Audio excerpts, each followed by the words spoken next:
ये कंटिन्यूएशन में वीडियो है चैप्टर 5 ए का। इसमें हम आपको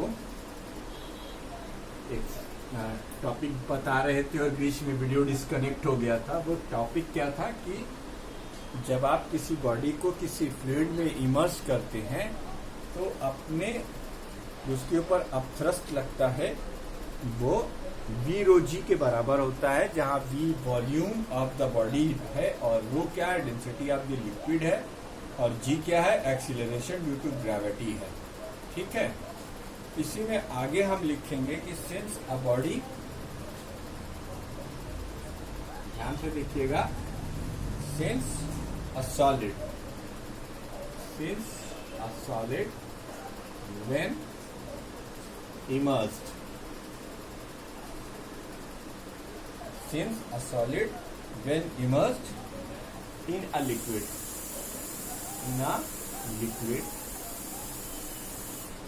since a solid when immersed in a liquid displaces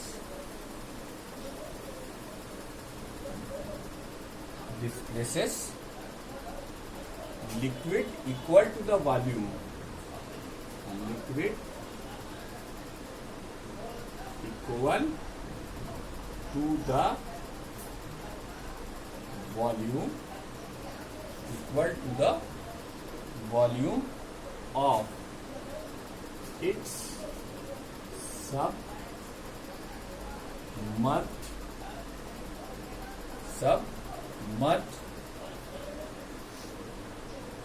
part of the body, submerged part of the body। ठीक है, जब कोई लिक्विड किसी सॉलिड में इमर्स किया जाता है तो वो कितना वॉल्यूम लिक्विड का डिस्प्लेस करता है, जितना पार्ट उसका डूबता है। ठीक है, तो ये जो वीरो जी है, ये वीरो जी को हम यूं भी लिख सकते हैं। ये जो फार्मूला वीरो जी आपने लिखा है, इसको आप लिख सकते हैं volume of the solid, volume of liquid displaced. Volume, ये वॉल्यूम ऑफ सॉलिड था, इसको आप ऐसे भी लिख सकते हैं volume of the liquid displaced into density of liquid, density of liquid into acceleration due to gravity जी।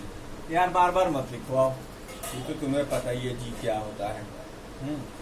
तो volume of the liquid multiplied by density of the liquid, इसका सीधा सा मतलब हो गया mass of the liquid displaced. देखो solid से बात कहां पहुंच गई, लिक्विड में, मास of the liquid displaced multiplied by, चलो अब यहाँ जी की वैल्यू पूरी लिख देते हैं, जगह है acceleration due to gravity, acceleration due to gravity. जो ऊपर जी हमने लिखा था उस जी को हमने यहाँ पर एक्सीलरेशन ड्यू टू ग्रेविटी पूरा लिख दिया। तो mass of the liquid displace into acceleration due to gravity. बेटा मास में अगर एक्सीलरेशन ड्यू टू ग्रेविटी का मल्टीप्लाई कर दिया जाएगा तो फिर वो वेट बन जाएगा। तो ये क्या हो जाएगा, wait of the liquid displaced.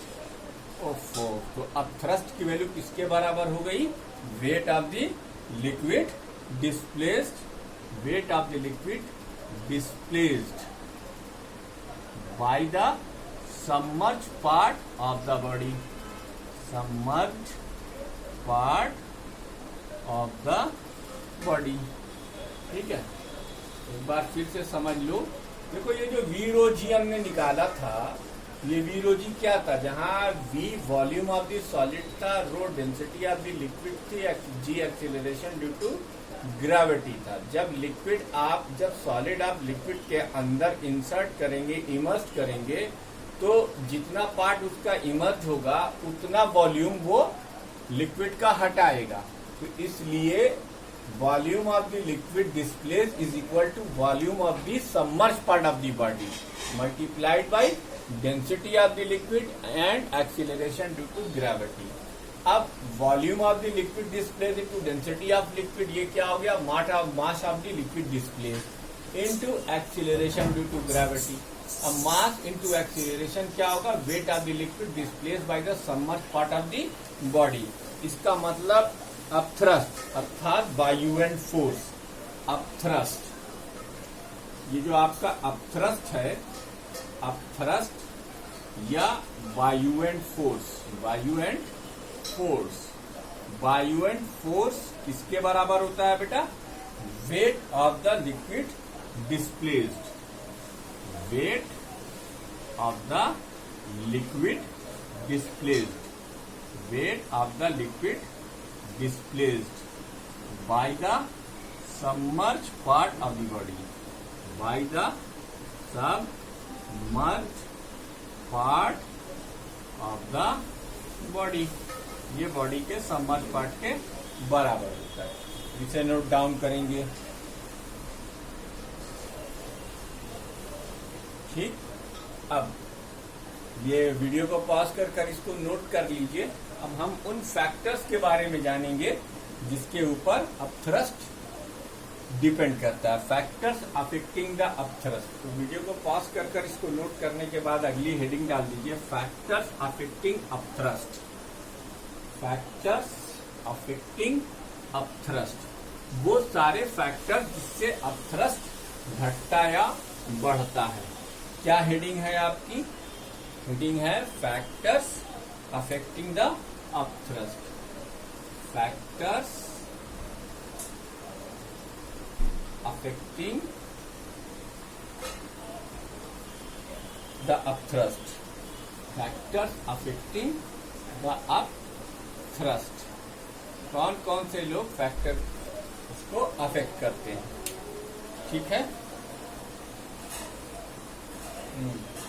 upthrust depends upon following two factors, upthrust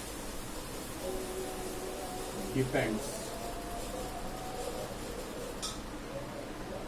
upon following two factors। तो दो फैक्टर्स कौन कौन से हैं, नंबर एक क्या है, volume of the body submerged in a fluid, volume of the body submerged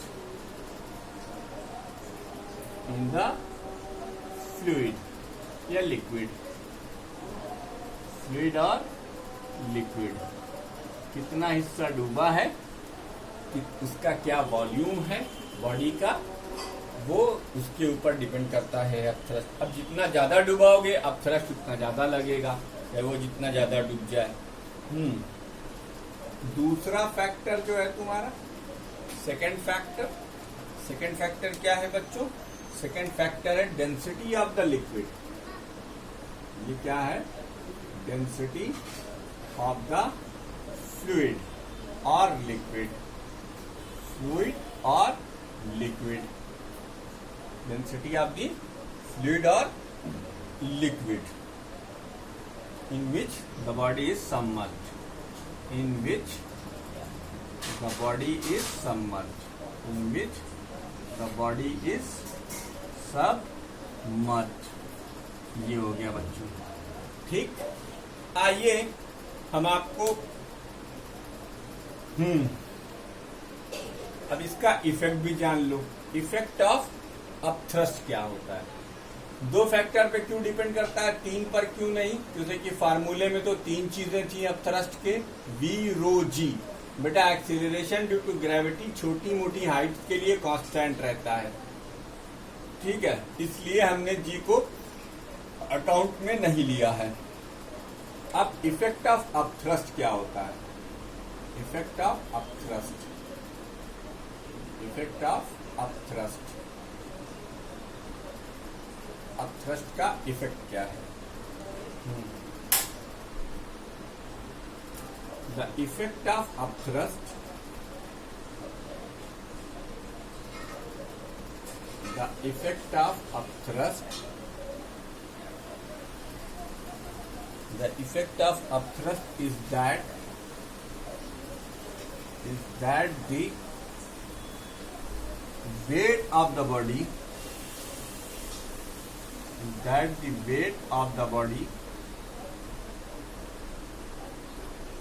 effect of the upthrust is that the weight of the body immersed in a liquid,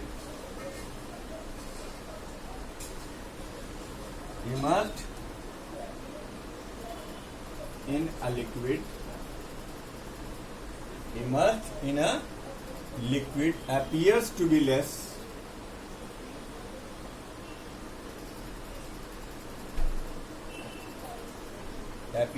less than its actual weight.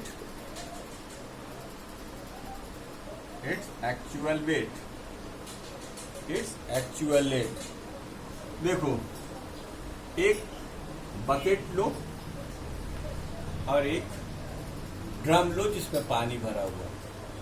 अब उस bucket को उस drum में insert करो।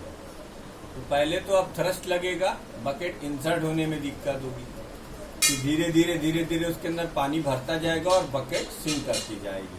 ठीक है, पूरी bucket आपने भर ली। जब तक वो पानी के अंदर है तब तक आप उसका वेट कम महसूस करेंगे। जैसे ही आप उसे पानी के बाहर निकालेंगे आपको उसका एक्चुअल वेट मिल जाएगा।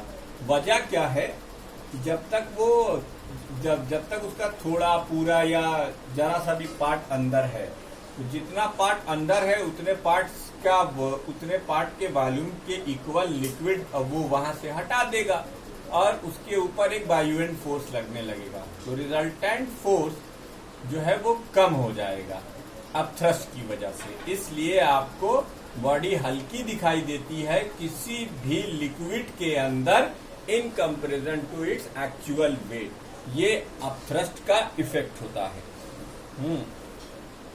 ठीक, तो किसी भी जैसे आप मछली का शिकार कर रहे हैं, तो जब तक मछली पानी के अंदर है तब तक आपको उसका एक्चुअल वेट पता ही नहीं लगेगा। मान लिया आपने 20 किलो की मछली फंसा ली, तो 20 किलो की मछली आपको 20 किलो की पानी के अंदर नहीं लगेगी और ना आप उसे तौल पाएंगे एक्चुअल वेट।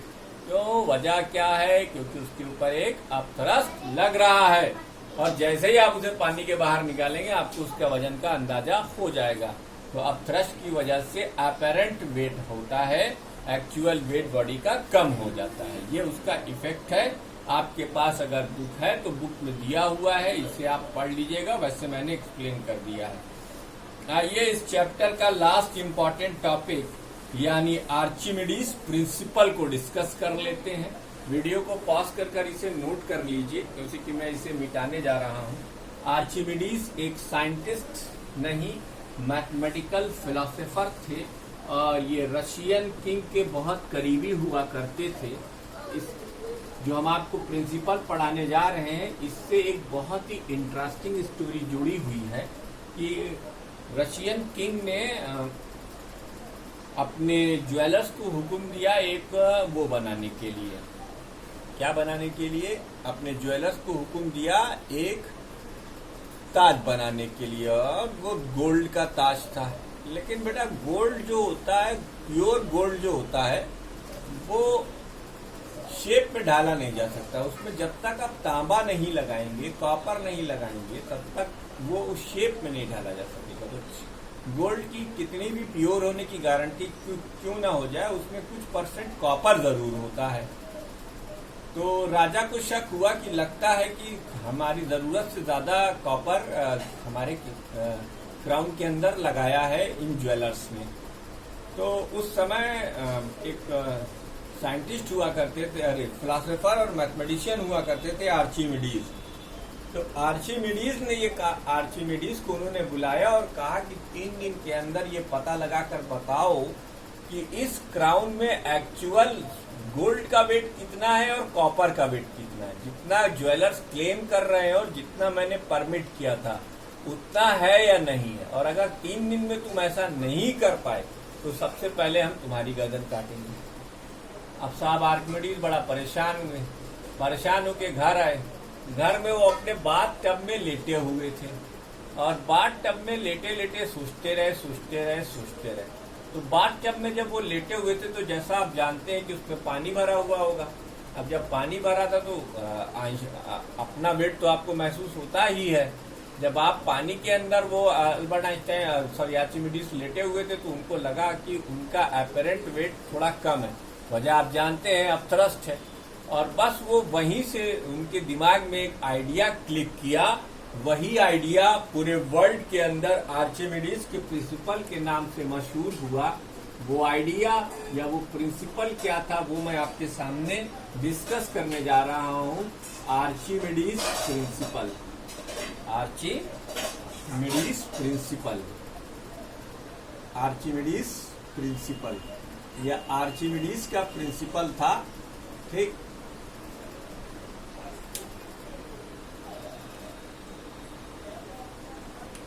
देखो, when a body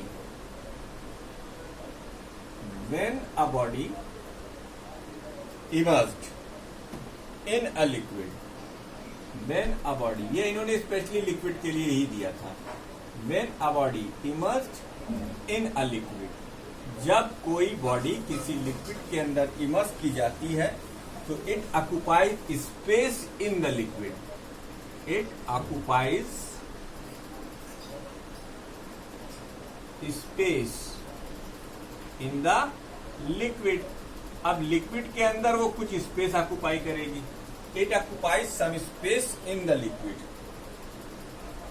some space in the liquid which is earlier occupied, which is earlier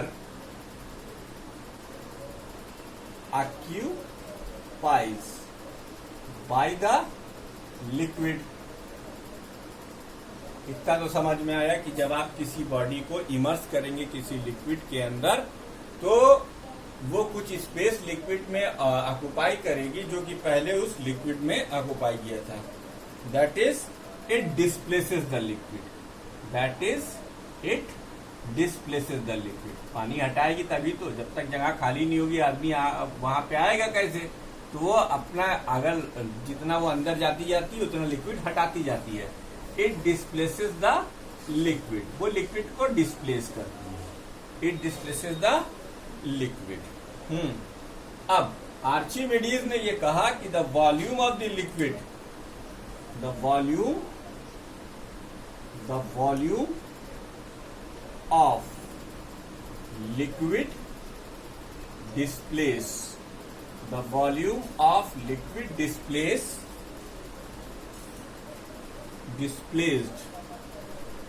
by the body, the volume of the liquid displaced by the body is equal to the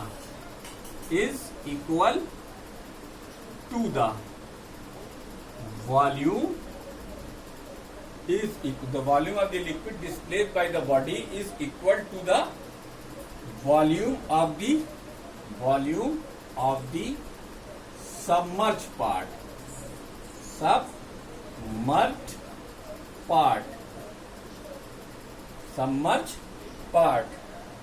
of the body, submerged part of the body इसके बराबर होता है submerged part of the body, so that body experiences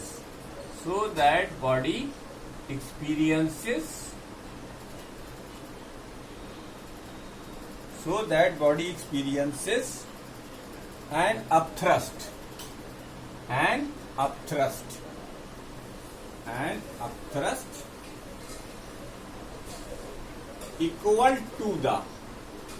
upthrust equal to the weight of the liquid,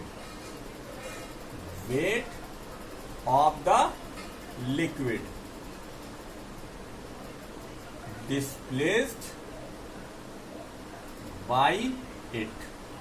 एक बार फिर से समझ लो, जब आप किसी बॉडी को किसी लिक्विड में इमर्स करते हैं तो वो लिक्विड के अंदर कुछ स्पेस ऑक्युपाई करती है। वो स्पेस वैकेंट होता है किसकी वजह से? लिक्विड हट जाने की वजह से। लिक्विड क्यों हटता है? क्योंकि कि आप बॉडी को जब इमर्स करते हैं तो आप प्रेशर लगाते हैं, फोर्स लगाते हैं, जिसकी वजह से लिक्विड की मजबूरी है वहां से हटना, इसलिए लिक्विड हट जाता है, लिक्विड डिस्प्लेस कर जाता है। अब ये भी अभी हमने प्रूफ किया है कि बॉडी जितना भी आप पार्ट उसका इमर्स करोगे, उस पार्ट का जो वॉल्यूम है वो वॉल्यूम बॉडी के सबमर्ज पार्ट के वॉल्यूम के बराबर होता है। Volume of the liquid displace is equal to volume of the submerge part of the body. ये भी डिस्कस कर दिया आपसे। अब ये है upthrust. It is upthrust due to which the body immerse in a liquid appears to be the weight less than its real weight. तो किसकी वजह से ऐसा होता है? It is upthrust. कौन है वो? अपथ्रस्ट। इसको आप और एक नाम से जानते हैं, the buoyant force. The buoyant force. The buoyant force. It is the upthrust due to which due to which a body immersed in a liquid, a body immersed in a liquid, in a liquid appears to be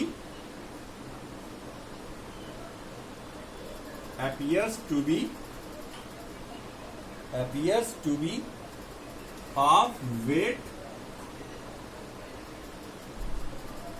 less than actual weight.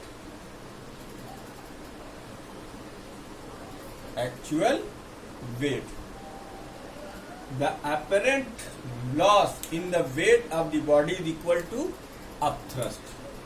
The apparent loss in weight of the body,